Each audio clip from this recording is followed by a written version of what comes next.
मामेव ये प्रपद्यन्ते mayam etam tarantite. My Maya is very difficult to transcend.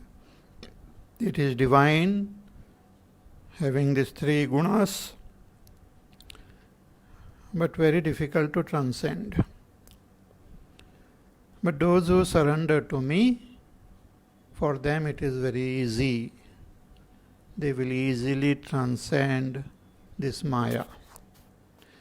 But those who are indulging in negative activities,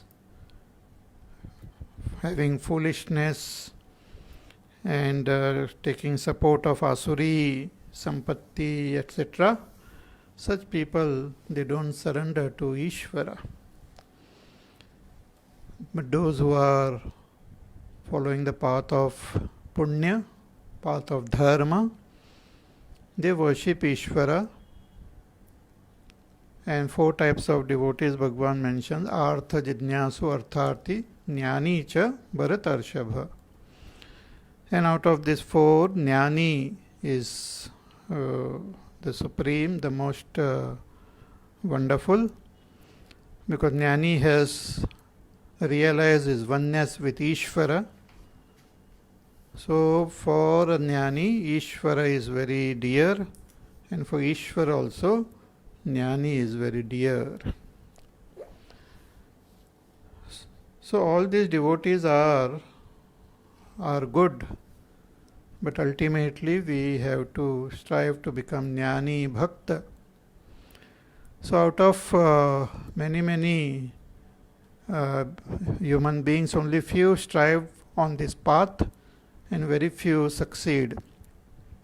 Bhagavan says, Bahunam janmanam ante jnanvan mam prapadyate. After many lifetimes, a person becomes jnanavan, gains the proper understanding of Ishvara, and his understands his oneness with Ishvara. So with this oneness, with this understanding, he surrenders to Ishvara and come to realize Ishvara. So he sees that Ishvara in all and sees everyone in that Ishvara. Such a Jnani Bhakta is called Mahatma, is very rare. Vasudevas sarvamiti sa Mahatma sudurlabha. So the question is that why one doesn't surrender to Ishvara even after knowing. See, an ignorant person doesn't surrender to Ishvara, can be understood. But there are those who, even after gaining proper understanding, even after doing a lot of satsang, still they fail to surrender to Ishvara. So what is coming in the way? So Bhagavan says, their kamana, desires. That is what is said now. In verse number 20 we will chant. Kamaistaistairritadnyanaha prapadyantenya devataha tam niyamamasthaya prakritya sniyata svaya. Bhagavan says, Kamaihi taitaihi ritadnyanaha. Though they have gained knowledge, but that knowledge gets covered or gets carried away, gets taken away by their desires. They have many desires in their heart, and when the desires overpower them, they forget all the knowledge which they have gained. The knowledge gets covered. So kamaihi taitai ritadnyanaha. And in order to fulfill these kamanas, prapadyante anya devataha. They surrender to other devatas. They worship other devatas. And in order to worship other devatas, they have to follow different niyama, different discipline of worship.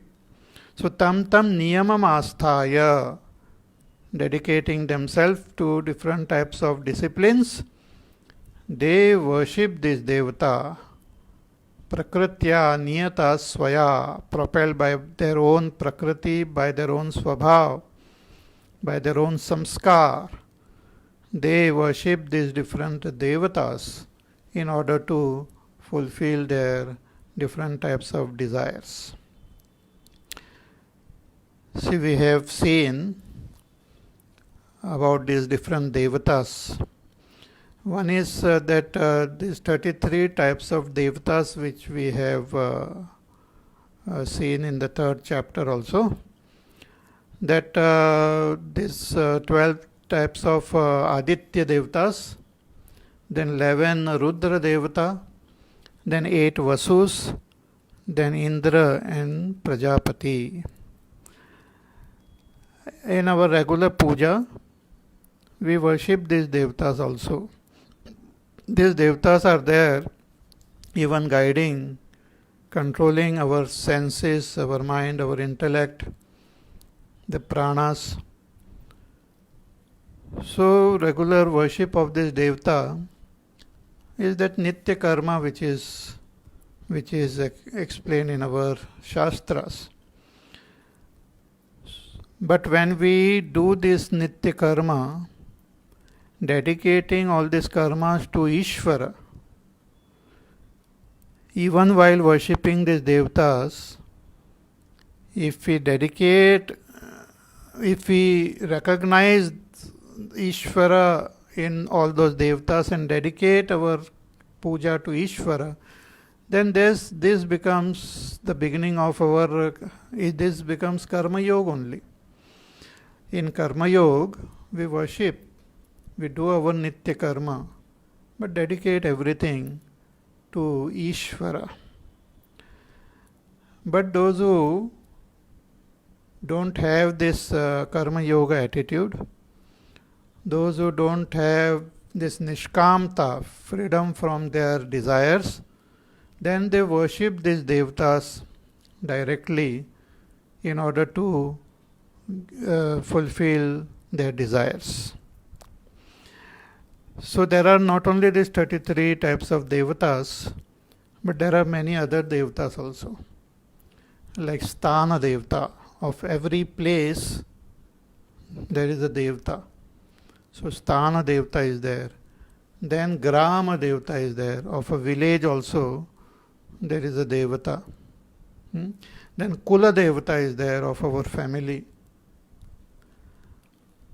So in this way there are many these devatas are there, and people worship these devatas to fulfill their desires.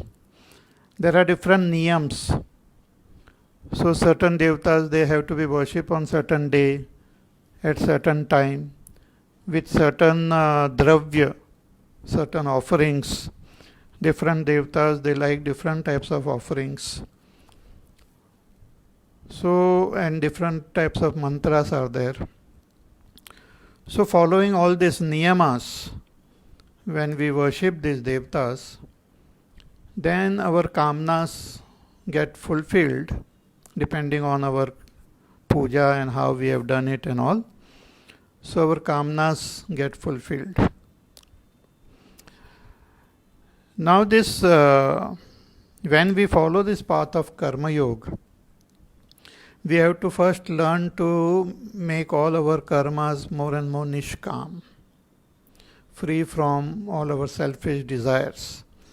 We should perform all these upasanas, dedicating them to Ishvara.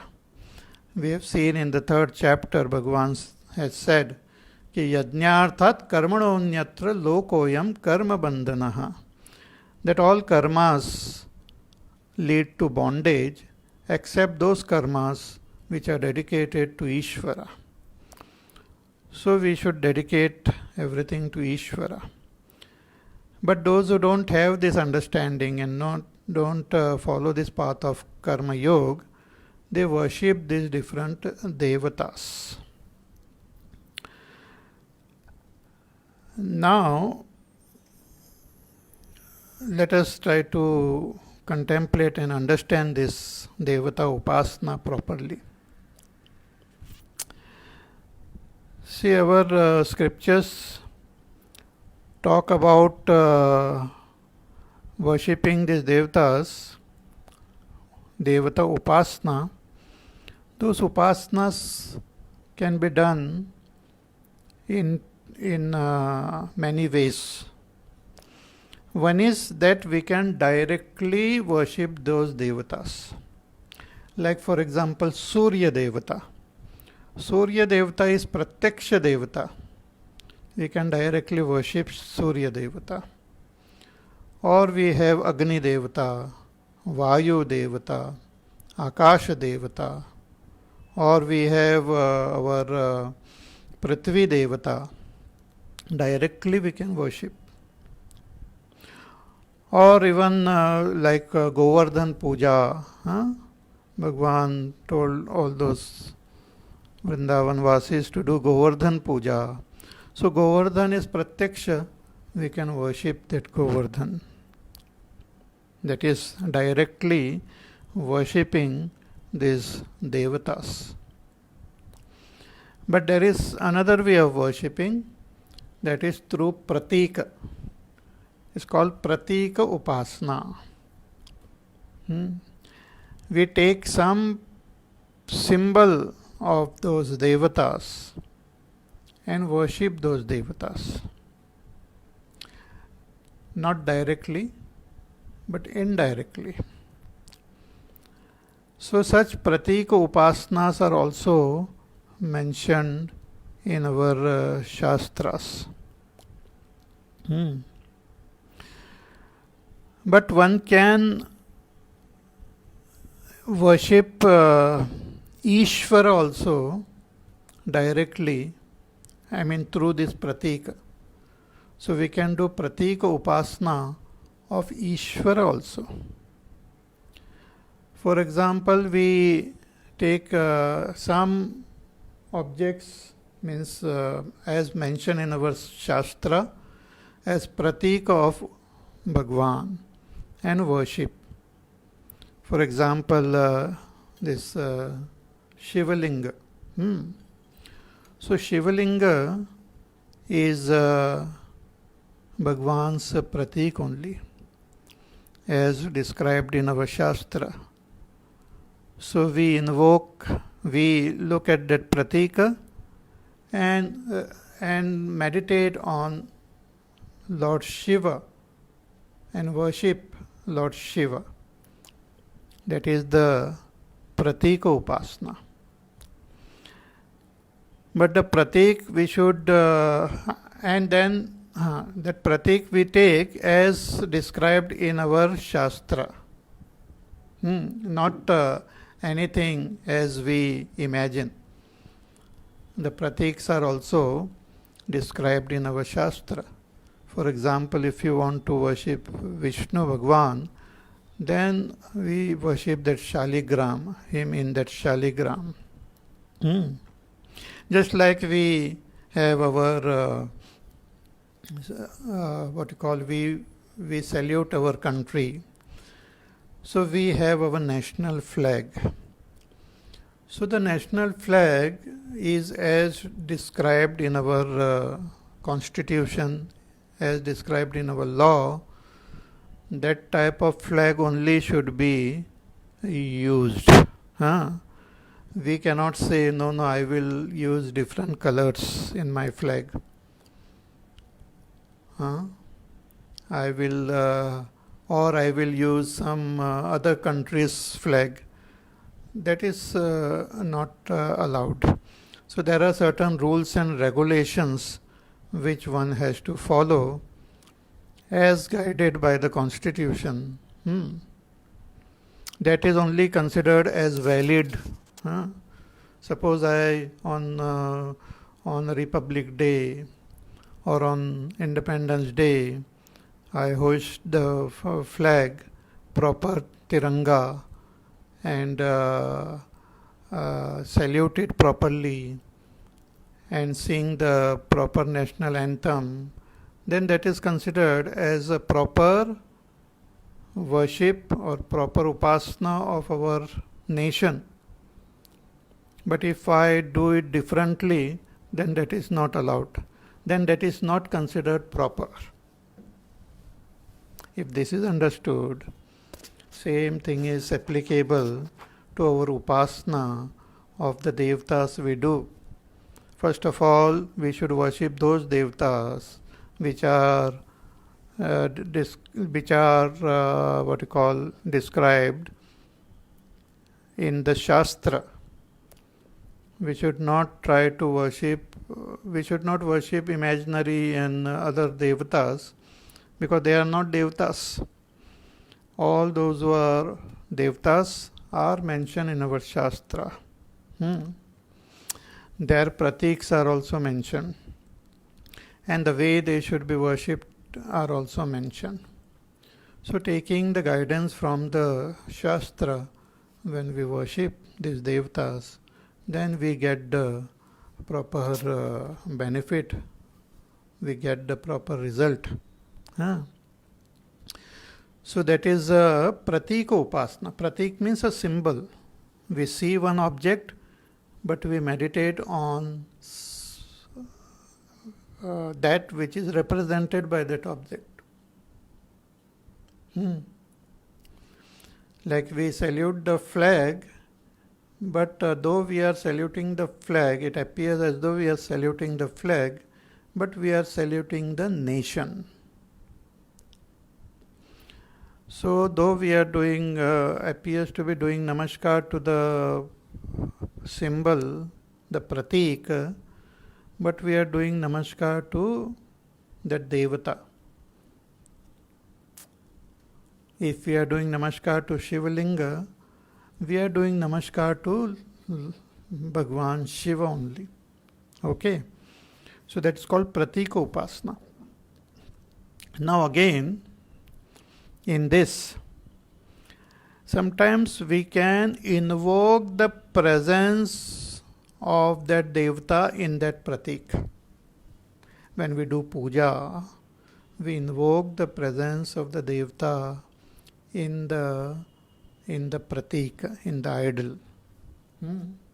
For example, if I want to do Shiva puja, I have Shivalinga, and then I do the initial all the upachara, Ganesh puja and all, and then I invoke the presence of Shiva in that Shivalinga.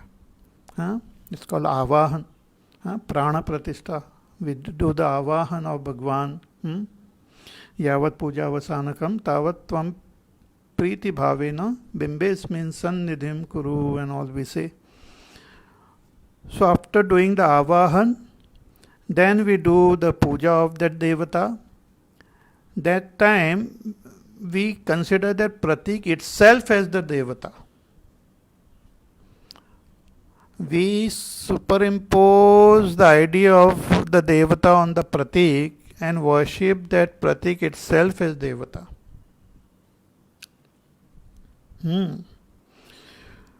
So that, but it should be done according to the guidance of the scriptures. Then that superimposition is called adhyarop. In Sanskrit it is called adhyarop. But if we do as per our own fancy, then that is not proper. That is called adhyas. That is out of our ignorance. But if we do it according to the guidance of the scriptures, then it is adhyarop. So the scriptures guide us that you can do the adhyarop of this devata and worship in this way. And after the puja is done, we also send the devata back. We say, okay, I have completed the puja, now you can go back to your original place and form. So pratika upasana is done in two ways. One is that we just take the help of that pratik and meditate on Shiva, or we invoke Shiva in that pratik and worship it. For example, in the temple, that murti is there, and in that murti, prana pratishtha is done. We invoke the presence of Bhagwan in that murti. Prana pratishtha is done, and then regular worship of that Bhagwan is done. Then that murti is not considered as a pratik, but that murti is considered as that Bhagwan himself. Bhagwan himself is present in that form. Then he is a living Bhagwan, living in that form. It's not treated as just a stone, but as Bhagwan, Sakshat Bhagwan. So there are rules and regulations that what type of murti should be there, with what material it should be made. And not from plastic or something like that. But proper rules are there. Even how the temple should be made, in what direction it should be there, the temple, how many entrance should be there in the temple, where should be the sanctum sanctorum, and all those things. It's a big, vast science. So when we invoke the presence of Bhagwan and worship, the idea of this worship is to get our tuning with Ishvara and make our mind as pure as possible. Purification of the mind happens. So it's very interesting. This Pratika Upasana is very, very interesting and very important.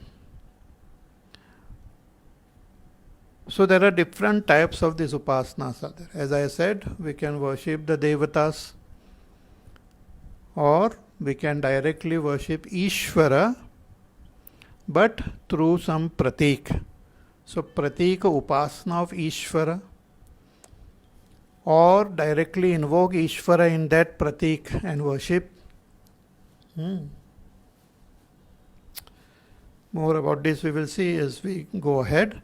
So here in this shloka, Bhagwan says that there are those people who worship the Devatas directly or through the pratik, but to fulfill their desires.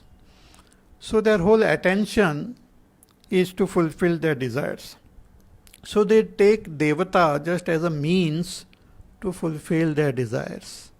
They don't have that love for the Devata, not that type of love, but they just want the blessings of the Devata to fulfill their desires. So for that they are ready to go through all the disciplines also. But as I said, these Devatas are those which are mentioned in our Shastras. But nowadays in the world we find that people are worshipping all sorts of imaginary Devatas also. And they follow imaginary discipline to worship. Whatever comes to their mind, that itself they consider as is fine, chalta hai. Many people have this notion that Hinduism means whatever you can do, whatever you want. You don't have to follow any niyam, you don't have to follow any discipline. That is definitely not true. There are rules and regulations about everything. It's a perfect science of spirituality. Everything is precise and definite and proper. You even if you deviate here and there, then you will go in some other direction altogether. So there are rules and regulation about worshipping also. If we worship the Devatas, then we have to follow those rules strictly. Later on, Bhagwan says, if you worship me, then it is easy. Patram pushpam phalam toyam yo me bhaktya prayachati tadaham bhakti paritam ashnami prayatatmanah. That even if you offer me a leaf or flower or fruit or water, I accept it You just offer it with love, I accept it and I will bless you.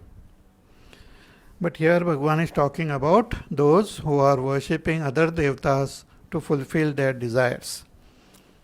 Now very interesting, in the next shloka, Bhagwan tells us that what happens to those people who worship these devtas.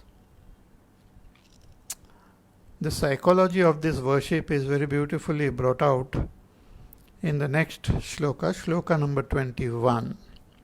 Bhagwan says, Yo yo yam yam tanum bhaktaha shraddhayarchitum ichhati tasya tasyachalam shraddham tameva vidadhamyaham.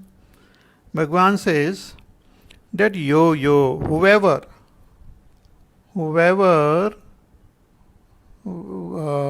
worships what? Yam tanum bhaktaha.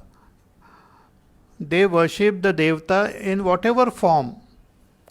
The devtas mentioned in the Shastra, whichever devta they want to worship, whatever form of the devta they want to worship, and when they worship this devta with shraddhayarchitum ichhati, with shraddha, with faith in the devta, with faith in the ritual, with faith in the mantra, with faith when they worship.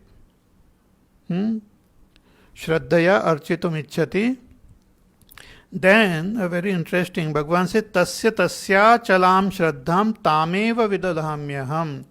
Then their faith in that particular devata becomes more and more firm. I make their faith in that devata more and more firm, achalam, unmoving. I make their faith in that devata very firm. This is the law of faith actually.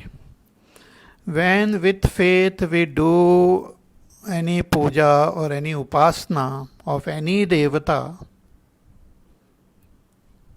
then in the beginning we may have less faith, but as we continue to do this upasana regularly, our faith in that devata becomes stronger and stronger, becomes very firm, becomes unmoving, it doesn't shake. That is the very law, that is the very nature of this faith. That is how it works. But very interesting that even if we have faith, means even if we express our faith in some imaginary devata, in some imaginary object, and have some faith that yes, this is the devata who will bless me and all, then that faith in that imaginary devata also becomes firm. That is the very nature of this faith. But if it is in the imaginary devatas not mentioned in the scriptures and all, then it is avidhi purvakam. Later on Bhagwan will say that it is not proper. It is imaginary. It is not as guided by the scriptures. But even that faith will become stronger and stronger. Such people become then fanatic. They have faith, but in wrong places, but their faith is so strong that it doesn't move. For their sake of faith, they are ready to become very violent also. They are ready to destroy themselves and others in the name of so-called faith. This faith is like a power, like a tremendous force. If it is applied in the right direction, nothing like that. A great thing. But if it goes in the wrong direction, it can lead to chaos also. That's a very strange thing about faith. And everyone has got some faith or other, somewhere or other. So it happens naturally, automatically.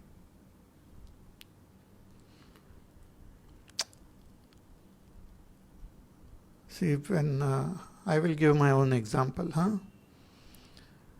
Like we have faith in even objects and all. I think I was in 10th standard or something. That time I had a fountain pen given to me by someone. So I developed that feeling that only if I write in this with this fountain pen my exams and all, it will be good for me. So I used to whatever test and whatever exams and all I used to write with that pen only. And when that final exam came near, my whole focus was on that pen. That I hope this pen remains proper and it is not stolen away and it doesn't get spoilt and all. And only when I use that pen, I used to feel satisfied. This also faith in objects. People have funny this, like even while watching television, I mean this cricket match and all, they will have this, oh, if I sit on this chair and watch, then India will score proper. If I get up and go to the bathroom, somebody will be out.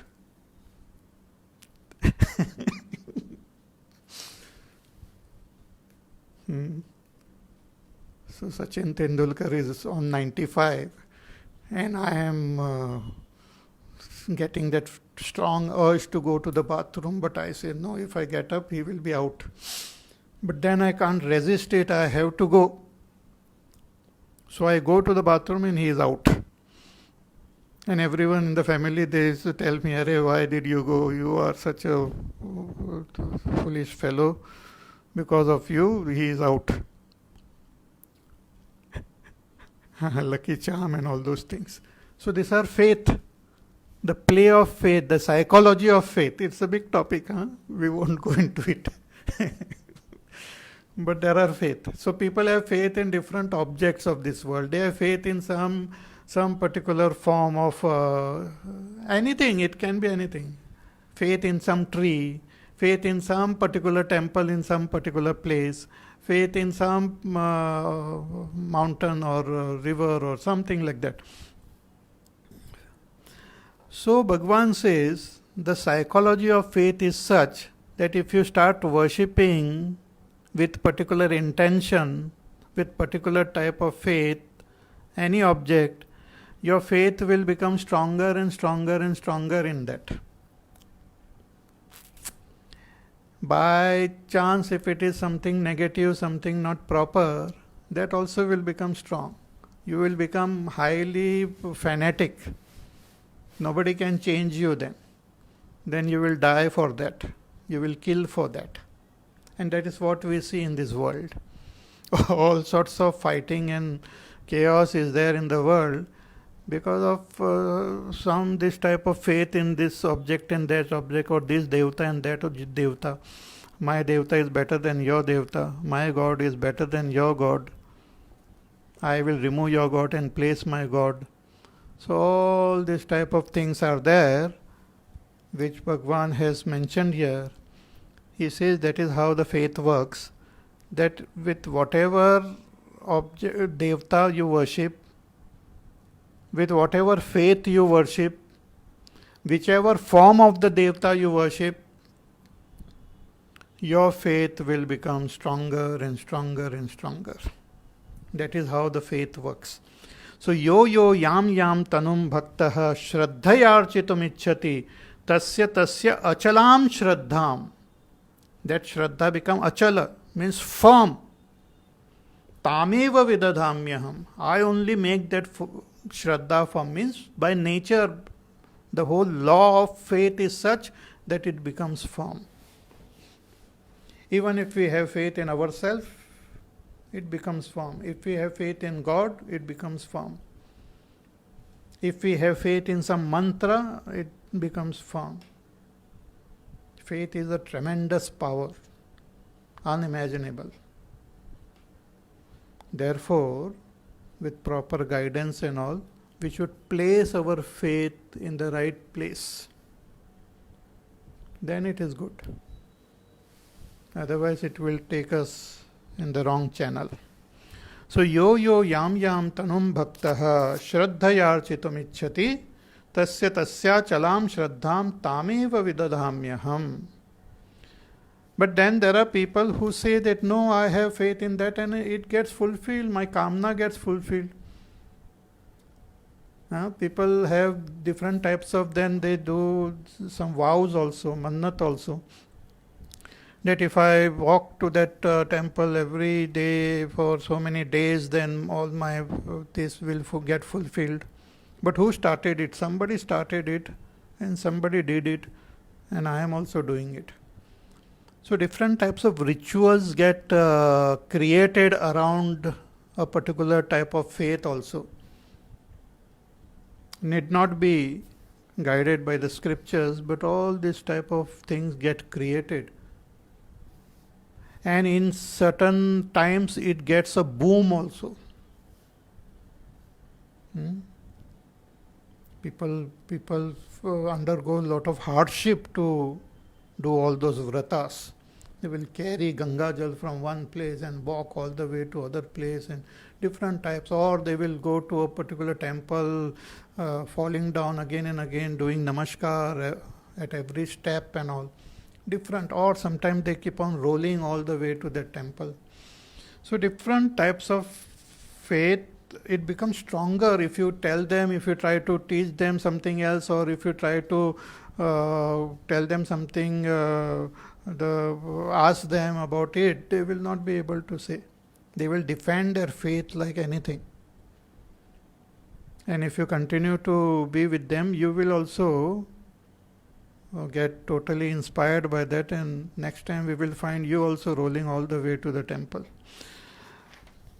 So this is the nature of this faith. Tasya tasya chalam shraddham tameva vidadhamyaham.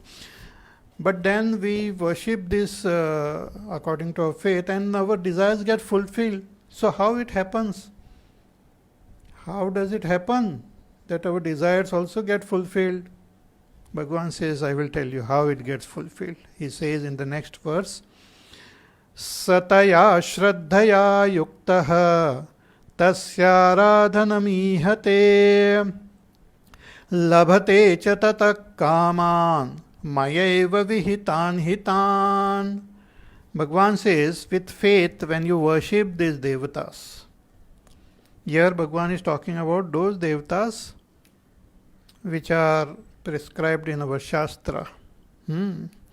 So when we worship this devata with sakama bhavana also, with desire, with that attitude of fulfilling our desires, asking something from those devatas, and with faith when we worship, sastaya shraddhaya yuktaha, with lot of faith when we worship, tasya radhana mihate, following all the niyams and all, when we worship that devata, then Bhagavan says, labhate cha tatak kaman, then that person's kamana gets fulfilled.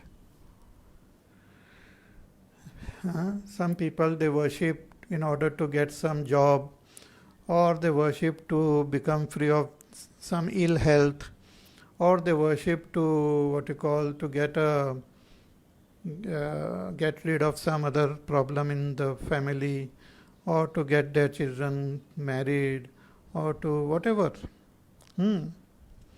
With whatever desires we worship these devatas, and those devatas in whom we have developed this faith and sincerely worship them, Bhagavan says your kamna will get fulfilled. Even some graha devatas people worship, Shani devata, Rahu devata, Rahu, Ketu, or Mangal, or Buddha, or Shukra, or Surya, or Chandrama and all. The Navagraha are worshipped. Some worship the Naga devatas also, Kula devatas also. Then some devatas are very powerful in some particular place, so people go all the way there to worship those devatas. Bhagavan says, when you worship properly, then your kamna will get fulfilled. Labate cha tatak kaman. But how it gets fulfilled? Are these devatas very powerful? Can these devatas do whatever they want? Bhagavan says no. Devatas, they themselves are not powerful, but I only fulfill their kamna through those devatas. See, so beautiful. Bhagavan says, Maya eva vihitan hitan. That through those devatas, I only fulfill their kamana. They have this desire, and with that desire they worship these devatas, but I am present in everyone. Ishvara is present in all the devatas. Even when we are worshipping these devatas, not directly Ishvara, but by Ishvara's blessings and by the laws of karma, Ishvara alone fulfills our desires, because he is the ultimate karma phaladata and upasana phaladata. We may worship any devata, but the power of giving the result is with Ishvara, but he gives through those devatas, because that is what we want. So labate cha tatak kaman maya eva vihitan hitan. See, this one little boy was there, and he was at home, and he was very hungry. So he looked for his mother everywhere. Mummy कहाँ है, मुझे भूख लगी है. So mother was not seen anywhere. Then he went to the kitchen and he opened the refrigerator, and there was something to eat there. So he just picked it up and ate. Then after a few days again he was hungry. So he directly went to the refrigerator, opened it, he found something to eat, and he ate. So whenever he used to be hungry, he used to go to the refrigerator. Then one day he told his friends, कि nowadays I don't require my mother, because I worship my refrigerator. Whatever I want, I get it from my refrigerator. मेरे को mother की ज़रूरत नहीं है अभी. But that child did not know that mother only used to keep all the food in the refrigerator.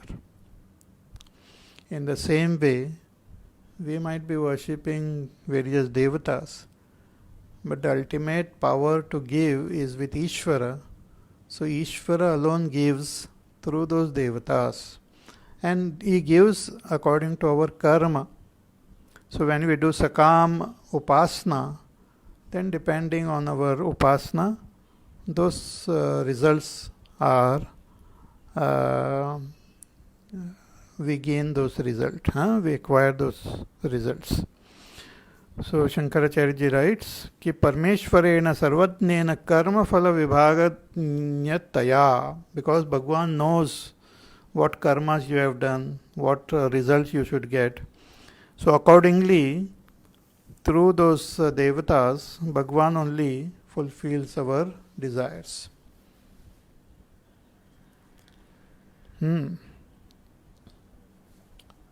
But then, what is the difference then? Should we worship? Means, what is the difference between worshipping these devatas and worshipping Ishvara?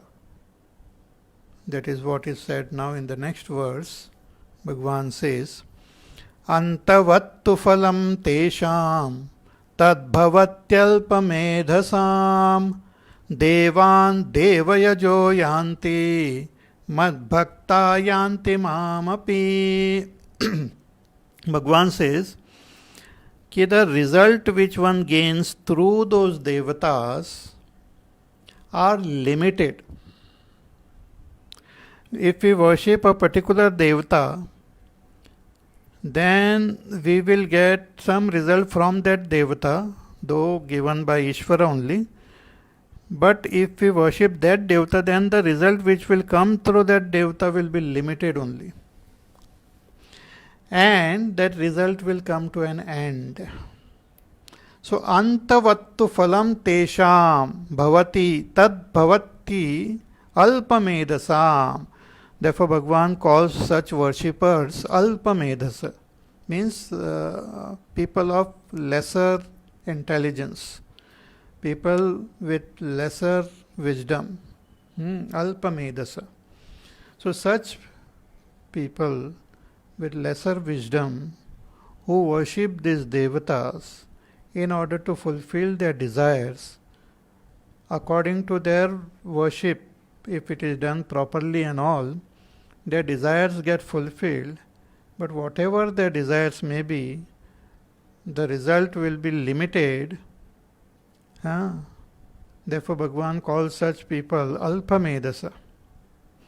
So, devan deva yajo yanti. So, those who worship those devatas, they reach maximum the state of those devatas. They will get maximum what the devata can offer.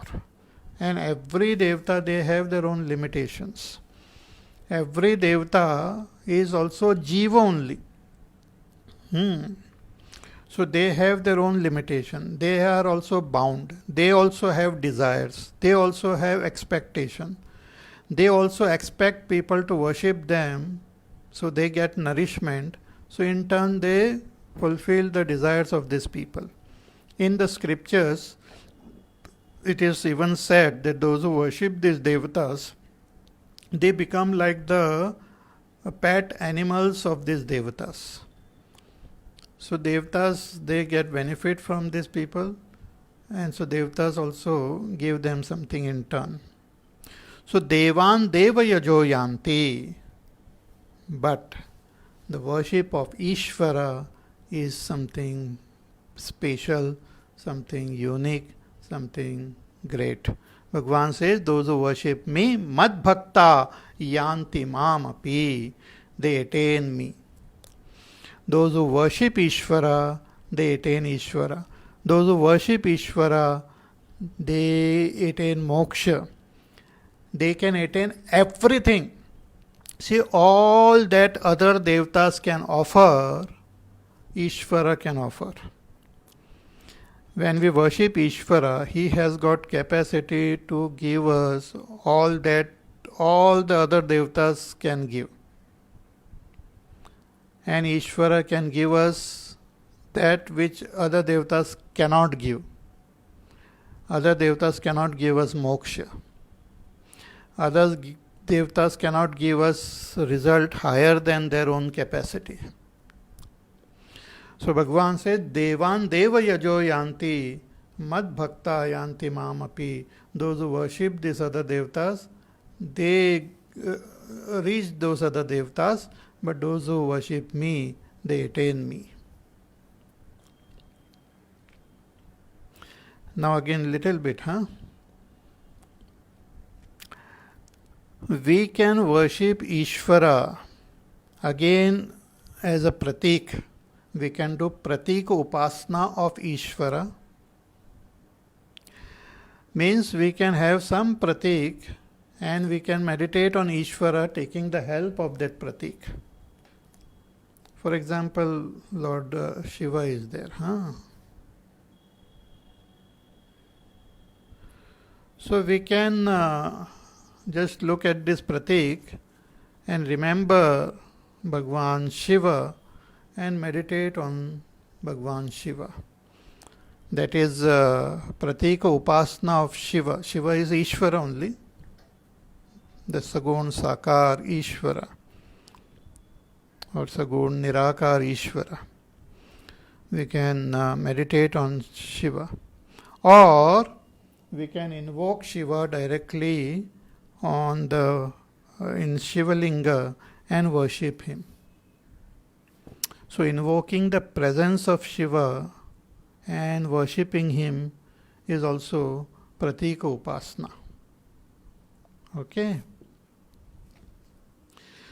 So when we do this upasanas of Ishvara, whether Sagun Ishvara or even Nirgun Ishvara, then that worship not only purifies our mind but takes us closer to our ultimate goal, and through this worship we can acquire knowledge and we can attain moksha also. Dadami buddhi yogam tam. Later on in the 10th chapter, Bhagavan says, those who do my upasana, I give them buddhi.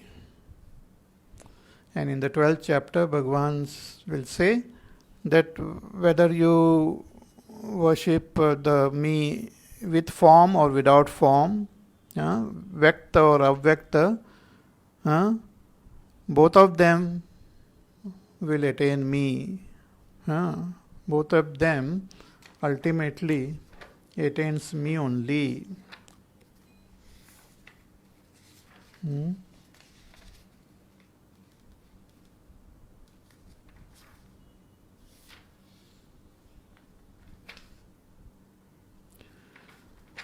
So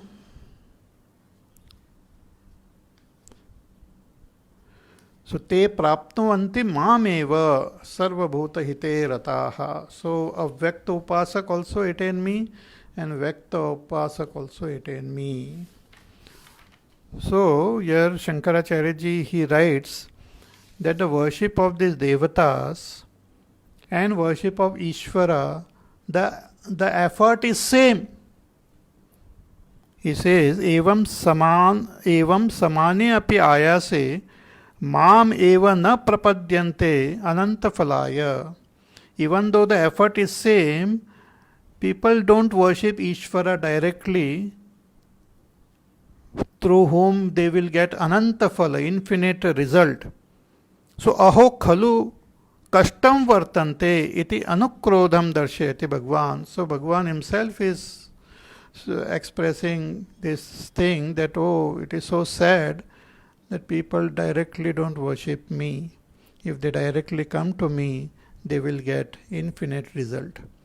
But they will put forth so much effort and worship these devatas and get finite results.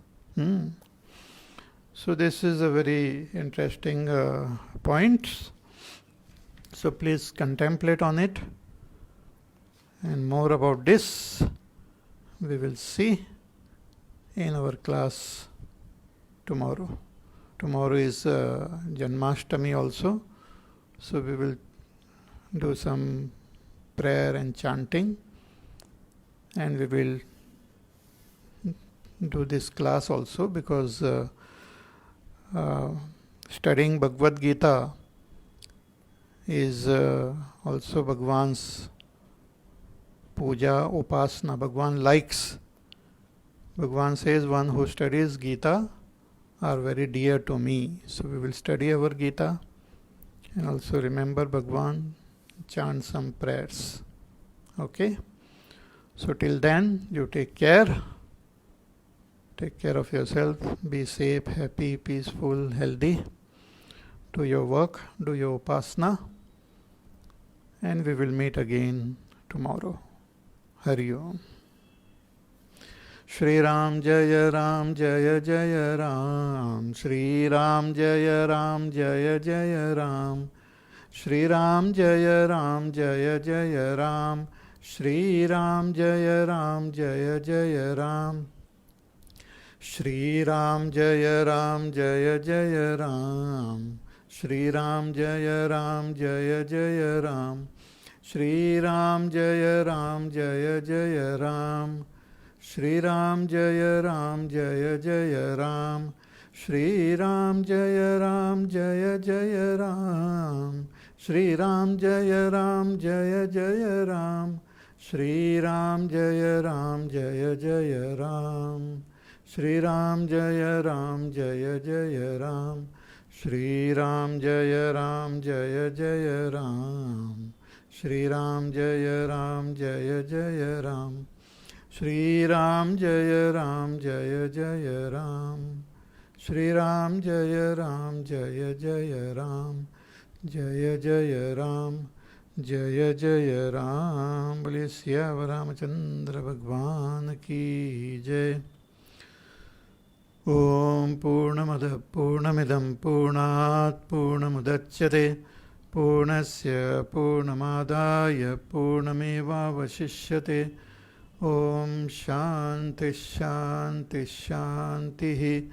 हरिः ओम। श्री गुरुभ्यो नमः। हरिः ओम।